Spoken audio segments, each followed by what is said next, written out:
What's going on, guys? My name is WOLFWILL and welcome back to another video. Whether it's your first time here on the channel or you are a returning viewer, I hope you guys are having a great day or a great night so far. So today we are finally going to be continuing with the SPYRO-VERSE concept series, and you guys absolutely loved the last one, which was the purple dragon. But now, today, we are going to be looking at the origin story to Hunter, and as you guys can see by the title, we are calling this one The Hunter. And of course, as always, if you guys have got anything you want to suggest in regards to what could potentially be seen in future concepts, or any feedback on the current ones and so forth, you guys are more than welcome to leave them down below in the comments. I got a lot of really positive feedback and some supportive criticism, I should say, it was all really good. I really do appreciate it. And yeah, one thing I noticed as well is that it went a lot longer than I thought it was going to be, because we ended up doing literally almost half an hour. So hopefully we can be a little bit shorter with this one. And with that, I think we're just going to get right into it. So of course, this one being an origin story for Hunter, this is going to be set prior to the events of The Legend of Spyro: A New Beginning, which I'll get to points in the timeline in a moment, but for now, we're just gonna kick things off with what I've got here. So essentially, the MCU Phase 1 style intro will play pretty much the exact same as the one I mentioned in the previous concept. And in a way, it's kind of going to be a little bit grittier in some sense, or a little darker, because I've mentioned in another video, well, not mentioned, rather showcase, I kind of sort of see this going in a bit of a Dark Knight type of way in regards to Hunter's character. But there'll be more on that probably later. You guys will see how this goes. But basically, after the intro, the film is going to begin during Hunter's early childhood, which is going to be before the birth of Spyro. So that means at this point, Malifaux is going to still be with the Guardians, because at this point he wouldn't have betrayed them just yet, but he will be on his way to doing so. And then of course, Hunter is being trained in the arts of archery by his father, who we are going to be calling Harvix. And Harvix is also a close friend to Chief Prowess, who at this point in the timeline has only been chosen as the new chief. So this is the early stages of Prowess being a chief. And at the same time, Hunter's mother, who we are going to be calling Carlian, is a healer of the tribe. But that's all I can say about her for now, because we'll find out a little bit more later. And obviously, we are going to see more of Hunter's life with his parents, basically, because we never really got much of a backstory for Hunter in the Legend of Spyro games. So this is going to be nice to finally see where he came from and so forth. So we basically get glimpses of Hunter wanting to grow up and become a great warrior of Avalar, who was also rather fascinated by the dragons. So this would sort of link into the fact that he wanted to leave Avalar and help ignite us with his cause and so forth, and why he's so fascinated by the dragon race. And of course, at this point, the cheetahs and dragons are allies at this point. They are exchanging resources and proceeding with multiple advancements, so pretty good treaty going on right there. However, this is where things get interesting. One night, the tribe is ambushed by members of the Ape Clan, outsiders under the command of Malifaux, who is in motion to attack the Dragon Temple. So what this means is this exact moment is going to be set during the attack of the Dragon Temple, which we all know from The Legend of Spyro: New Beginning. So whilst Malifaux has sent Gol and his forces to destroy the dragon eggs and then eventually steals Cinder's egg, at the same time, a group of outsiders from the Ape Clan are going to be attacking the tribe of Avalar, and there'll be more explanation for it as we go along. Now, the cheaters will find out about Malefor's betrayal as the attack proceeds, which is then going to make Prowlus conflicted and angered as he and the other warriors try to fight off the invaders. So this is where, if you guys remember from Dawn of the Dragon, you remember how Prowlus was sort of against dragons and stuff. He especially pointed out Cinder. So this is sort of where that spark of hate against dragons comes from, essentially. And then Hunter's father, obviously Harvix, is also going to be helping with the defense against the apes, helping to protect his family as Carlian is doing her best to keep Hunter hidden.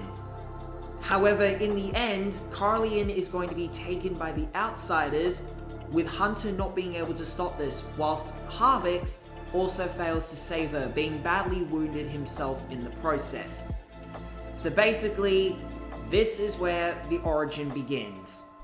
Hunter basically had such a great childhood. He was growing up with his parents, training to use a bow, and was just so fascinated by dragons. And then one night will change the course of his fate forever, basically. And we know exactly what he's like when we get up to Dawn of the Dragon. Just imagine where he's gonna go with this concept series. Now with this is going to basically conclude the flashback sequence. So this is where now the film is going to be set a few years before the events of The Legend of Spyro: A New Beginning, around when Spyro was at least 7 years old. So as we know, in Dawn of the Dragon, Spyro was about 13 years old, the same as Cinder. And of course, we know they were trapped in the crystal for about 3 years, and they did age inside the crystal, which meant Spyro and Cinder were 10 years old during the Eternal Night. And Eternal Night kicks off immediately after A New Beginning, which also means Spyro is 10 years old. So therefore, this is, to put it very briefly, this is set 3 years before the events of A New Beginning. So Hunter isn't going to look overly different. He'll look sort of the same, but he'll be like a little bit younger, obviously. But yeah. So Hunter at this point as well, he's been living in Avalar with the rest of his tribe for most of his life. Meadow is also going to be in this film, and he's going to be a close friend to Hunter. So we only got Meadow very briefly in Dawn of the Dragon. We didn't really get to see much interaction with him except with Spyro, Cinder, and Sparks. But it'll be nice to see that friendship between Hunter and Meadow in this. Avalar has been at peace for the past 7 years, with Malefor at this point being trapped in his convexity prison. Otherwise in the Well of Souls, aka the Mountain of Malefor, with Cinder now the terror of the skies. So, Cinder is now the villain at this point. She's corrupted. Malefor is trapped in his prison, as we all know, and Cinder, we know from A New Beginning, was trying to free Malefor using the energy from the different elemental guardians. Now, of course, Hunter is in training to be a warrior, but not as an archer yet. However, it's in his nature and blood to become one. But he's going to basically discover this as we go along. At the same time, Hunter's father, Harvix, has been trying to track down Carlian ever since the night of the attack, because she hasn't been told that she's dead. Well, as in, no one has heard if she's dead or alive. Like, she's just been reported as MIA, basically. So, Harvix has been doing his best to try and track her down, with no luck as of right now. Now, Prowlus is also going to become more overprotective of Hunter, not wanting him to be weak like the night of the ambush, thus forging the minor rivalry between the two characters. And we saw this in Dawn of the Dragon as well, where Prowlus and Hunter had their slight feud with one another when Hunter was binded against it was like a pole or something, in the tribe, whilst Spyro and Cinder were also locked away, well, tied up, as well as Sparks. But yeah, so it'll be nice to see the development between these two characters. Just shows a bit of chemistry in the sense of their feud with one another. But yet again, they appreciate one another in regards to they're in the same tribe, they fight together alongside, but there's just that barrier of their rivalry. Now, Hunter and Harvix do some minor training of their own with training sessions along other cheaters. So from time to time, Hunter will train with his father, and then Hunter will train with the other cheaters at the same time, because Hunter is in his younger days at this point in regards to being a warrior, so he's gonna have to keep training, of course. But Hunter in his spare time proceeds to train to use a bow, hoping to one day to fight and bring his mother back. So basically he's doing this behind everyone else's back because he wants to prove he can do better, and he feels guilty for what happened to his mother because he doesn't know if she's alive or not. At the same time though, Hunter also wishes to track down the dragons, hoping a connection to his mother would be found, including the rumors of the new purple dragon spreading. So of course, the night of the attack on the Dragon Temple, no one is certain of what happened to the purple dragon egg. Obviously, the only one who knew was Ignitus because he saved Spyro as an egg, and then of course, Spyro was raised by Nina and Flash, who are Sparks' parents. But of course, that's in A New Beginning, which we saw. But yeah. Now, Prowlus, of course, shares his dishonor for the dragon race after what Malifaux did, which obviously makes sense, even knowing of Cinder's terrible actions and deeds she performs for Malifaux. So this is just strengthening his rivalry even more. However, Meadow wants to help Hunter, but is also conflicted between his loyalty and faith with the tribe to his trust in his friend and ally. So Meadow's basically going to be stuck between two sides in this film. Later on, Prowlus announces that a potential peace treaty is to be made with the Ape Clan, hearing that they are rebelling against Cinder's forces, hoping that the two sides can rejoice and fight back when the time comes. Now, you're probably thinking, didn't I just mention the Ape Clan attacked Avalar the same night that they attacked the Dragon Temple? Well, specifically, this Ape Clan is rivaling against the Outsiders. The Outsiders are the ones who attacked Avalar, but Prowlus and the others aren't aware that it was actually the Ape Clan that attacked the Dragon Temple. So they're sort of keeping that secret to try and build that trust, and you never know what's going to happen. But basically, the leader of the Ape Clan is revealed to be Gull. I'm sure you guys would probably guess that at that point. It's Gull, who at the time seems like a potential ally and friend. So of course, the first time we ever see Gull in any form of media was the Eternal Night. But now we get to see him chronologically before the events of A New Beginning. Now, the next day, Hunter, Meadow, and the other cheaters are sent on a scouting mission investigating outsider hideouts linked to Cinder's forces, only to then engage accidentally. So basically, it was a stealth mission that then turned into basically an accidental, ambush, basically. However, during this fight, Hunter will eventually become disarmed, but soon takes a bow instead of arrows from an unconscious outsider, showing for the first time how skilled he is if he was an archer. The cheaters survive, with Hunter now having shown his potential, having it reported to Prowlus, who seems a little unsteady of this, insisting that Hunter doesn't become an archer. Because of course, Prowlus is being a little bit overprotective, and he doesn't want Hunter to go down the same path his parents did. And this, of course, is going to tease Hunter's potential on why he stands out compared to the others.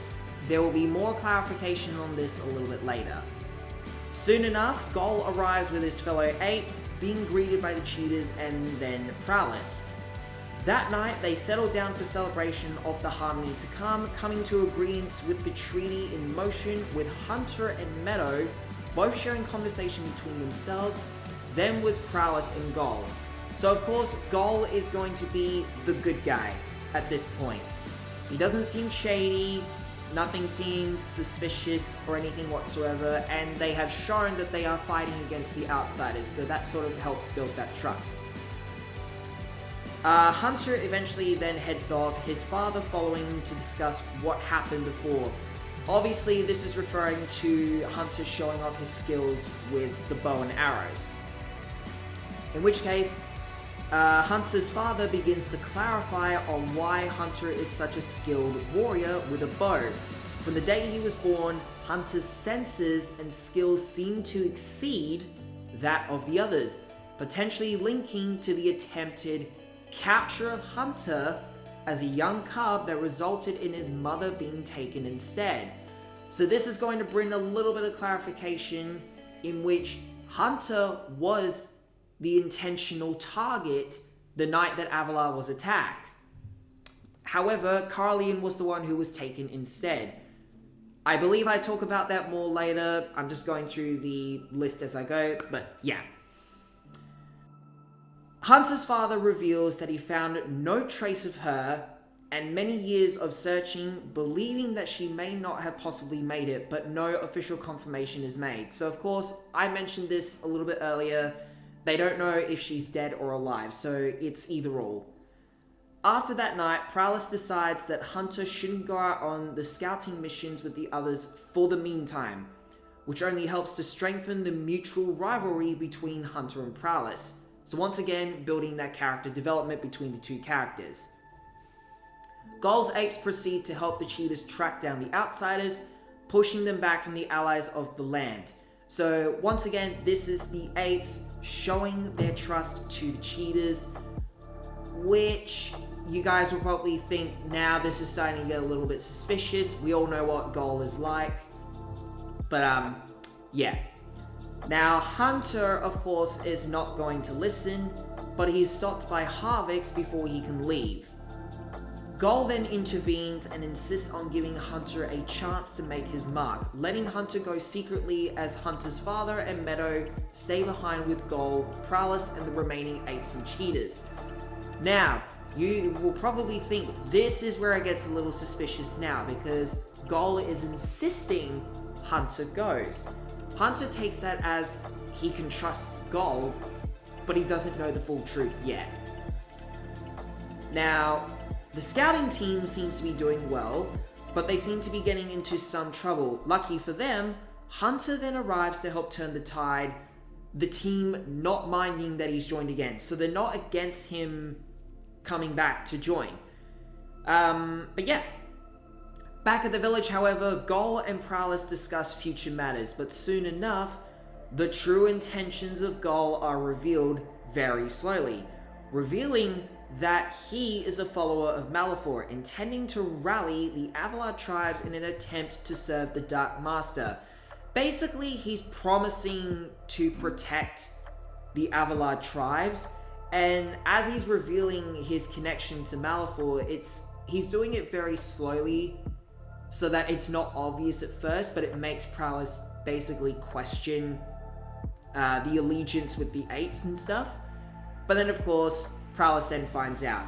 In which case, Prowess is of course infuriated, blaming himself for not seeing this blind side, only to then discover as well that Gol is the one who initiated the attack on the tribe that night many years ago, explaining that Hunter was a key asset to Malefor's future plans, connecting to the truth that his mother, Carlian obviously, was in fact more than just a healer, but rather a sorceress, making sense of why Hunter seems to have heightened senses and other incredible skills.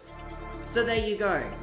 She wasn't exactly a healer, but she was actually a sorceress, which is going to explain Hunter's, like, incredible skills.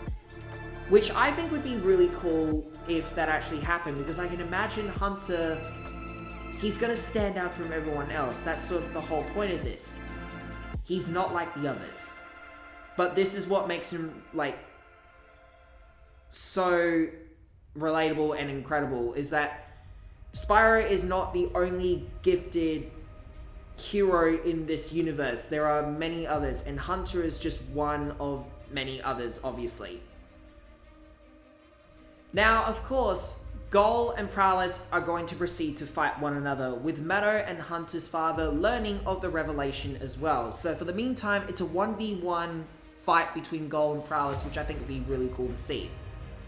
Goal's remaining troops seem to take over the village now. These are the ones that are still at Avalar, with Meadow and Harvix now teaming up to try and take the village back steadily. So this is going to be their attempt to take back the village, because it was slowly being taken by the apes, essentially, without them knowing. It was like right under their noses. Back with the scouting group, however, Hunter's senses kick in for the first time, feeling that something isn't right, making him concerned, but not until the apes begin turning on the cheetahs. So Hunter, for the first time, we are going to see him with his heightened senses, like his predator instincts, basically. And before he can go back and help, he then realizes the apes are turning on the cheetahs and proceeds to help them. So of course, as I've said here, Hunter helps fight back, showing that the apes wouldn't be able to fend off against the newly appointed Archer of Avalar, proving that the cheetahs shouldn't have given him this chance long ago. So basically, right there on the spot, the scouting group, they are all going to agree that Hunter was always meant to be an archer, and this is his time to shine. Now, with the cheetahs helping to round up the apes, Hunter then rushes back to the village as fast as he can. Now, Meadow and Harvix are of course fighting off against the apes, doing what they can to prevent casualties and damage to the village in the process as well. Hunter then arrives, seeing the village under the control of the apes as the siege finally commences, the archer now rising to become a hero. So, in a sense, Hunter was basically the first hero in this universe before Spyro. This is his origin story, of course. He then teams up with his father and Meadow, the three of them making a comeback against the apes. So this is basically your, I wouldn't say dynamic trio, because normally you'd say there's a dynamic duo, but you guys get the point.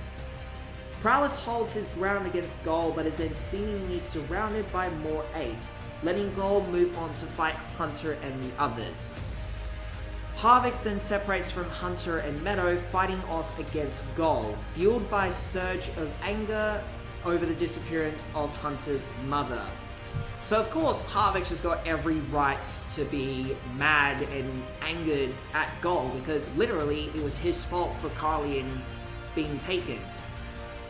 Now, Hunter and Meadow will prove to be a formidable duo together, exchanging tactics and moves as they fend off against the apes. So we're going to see prior as well that they sort of do their own training together, and this is going to help strengthen the bond between the two of them. Now, eventually, Meadow is then going to proceed to help take out the fires in the village. So, obviously, during the siege, there is going to be some damage and so forth, and this is sort of where I'm getting that Dark Knight type of vibe, because I just feel like it fits Hunter so well. Like, it fits really well. And I think this would be something really interesting. It's like a big risk factor is in play now.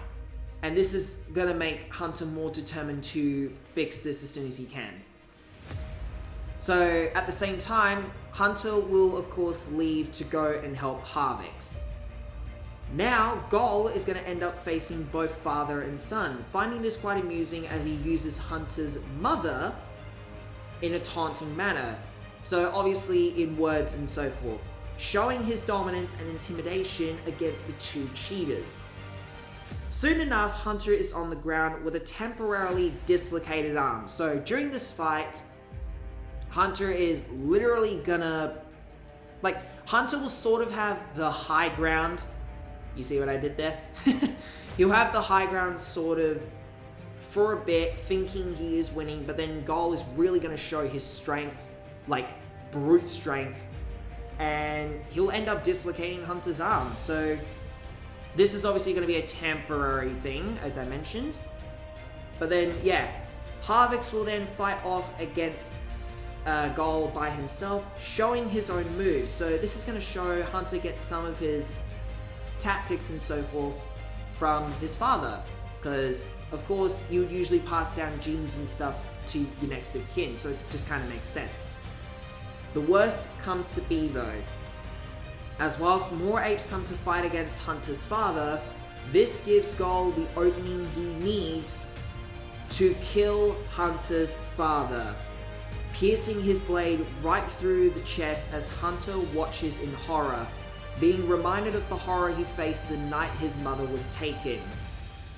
So this is really going to be a very moving moment for Hunter. This is really, like, this is going to be a horrible moment for him. And this is just bringing him flashbacks of what happened to his mother, and now he's potentially losing his father at the same time. Because being pierced right through the chest like so, that's not going to be good. Gull, of course, is going to continue to intimidate, considering Hunter to be weak like he always was, not being able to save his family, but this only motivates Hunter. And this is sort of where we're going to see Hunter's memories a little bit as well. He's going to think of what his mother has told him, what his father has told him, the fact that he is going to do great things one day. He is not alone. He's never weak. He is stronger than he thinks he is. Fueled with anger, of course, he kicks into his true senses, the instincts of a predator, warrior, and true marksman. So this is where we're going to get the first taste of his true potential. Getting his arm back in place, so sort of like a very Batman thing too, he picks up his bow rather than a sword, using this as his weapon, showing that he's more than a simple warrior, and that you don't need a sword to fight. So you get a bit of a Hawkeye type of vibe as well, because Hawkeye fights with his bow, although he has other weapons from time to time too, as we've seen in the Marvel Cinematic Universe and other forms of media. But yeah, the fight goes in favor of Hunter, but of course he takes blows from the famed ape. Yet eventually Hunter comes out on top with the opportunity to kill Gull right there and then, but then looks over to his father, seeing he was still slightly moving, making Hunter fire an arrow right next to Gull's head. Now going over to his father as Prowess and the other cheaters draw back the apes, making them retreat and finally leave.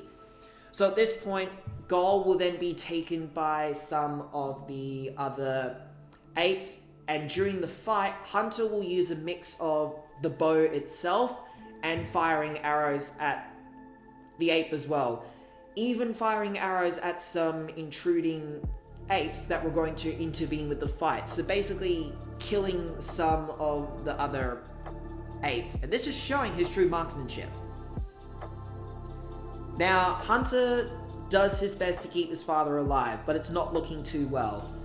His father does give his blessing to Hunter to become the archer he was always meant to be, also promising to find his mother Carly in one day if she's still out there, and makes his father proud, before giving out his last breath, dying in Hunter's arms. So this reminds me of a lot of similar scenarios, but Hunter basically has given his promise that he is going to find his mother one day and bring her back. And of course, this is going to be a really sad moment for him because he's just lost his father. And of course, drowned in grief, Hunter lays there for a moment in tears, with Prowess, Meadow, and the other cheaters showing their respects. As the smoke of the battle fades, the cheaters band together to help rebuild their village now, and then of course a funeral is then held for those who were killed in battle, including Hunter's father. Hours later, all seems quiet in the village.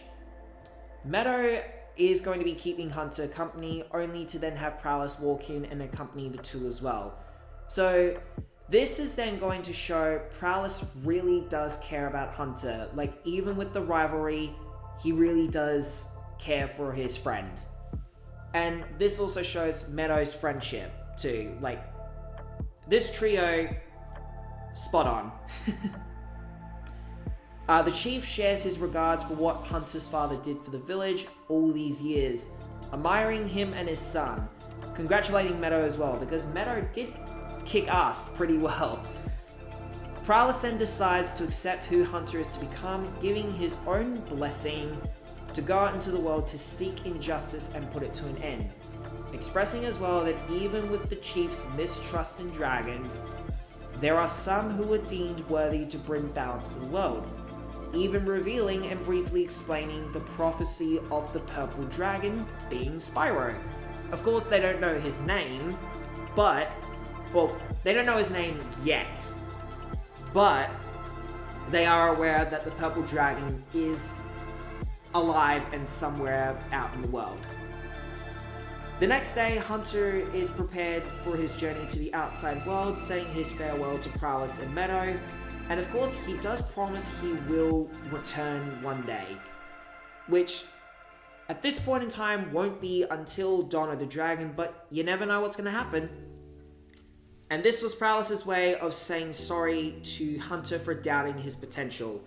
Even with the partial rivalry, Prowess was still proud of who Hunter grew up to be, and so was Meadow. Hunter then sets off, throwing on the hood for the first time as he makes for the outside world beyond Avalar, concluding the origins of the famed Hunter. So I think this is a cool moment where Hunter throws on the hood for the first time. Like, that would be really cool to see if we were to see that in cinemas, because we know he has this iconic look with the hood, and once he throws it on, it's going to be so cool. But that is pretty much the story right there, basically. So yeah. But that doesn't mean I'm done, because I did actually come up with a mid-credits and post-credits scene for this. So for the mid-credits scene, Hunter is exploring what appears to be a swamp, filled with fog as he comes across some ancient ruins. So of course, this is going to play after the first part of the credits. No one's really going to recognize where he is at first, but you'll eventually see where we are. He then comes across a statue, unsure of what the statue is of, then walking into the ancient site he comes across. The statue then being revealed to be of a dragon. So you're probably getting a little bit of an idea of what this is going to be now. Hunter is then surrounded by a voice, but this wasn't of someone who seemed to be a foe. This voice is also going to be very familiar. You guys are going to definitely pick up on this one. The figure approaching Hunter is then revealed as Ignitus, the fire guardian of the Dragon Temple. He introduces himself to Hunter, revealing he knows of the archer and his heritage, including the recent attacks caused by Gol, then explaining that he has a lot more to tell Hunter, only to then cut off the scene there, showing that this is the first time Hunter met Ignitus and became a part of his future cause.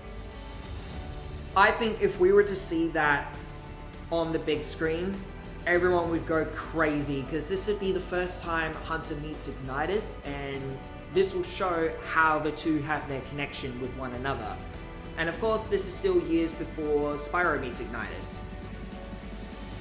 Now, for the post-credits scene, however, the apes return to the mountains, scrambling in confusion and frustration as Gol heads for his throne. Because, from what I remember in the Eternal Night, he basically had like his own throne in the Well of Souls. But when he arrives, however, he sees it's occupied. Little did he know, it was occupied by a familiar figure. The figure was revealed to be the one and only corrupted Cinder, briefly discussing Gol's failure but reassuring that they would have another shot of redemption.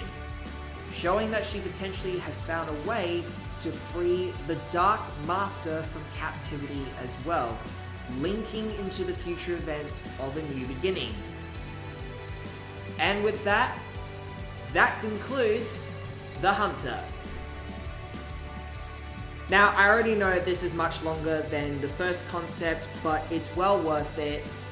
So, what did you guys think of the Hunter concept? I felt like I had a lot of fun writing this one especially, and I definitely learnt from the previous concept where I sort of didn't use the names as much as I should have, but that's one thing I've learnt from it, and a bunch of other things too.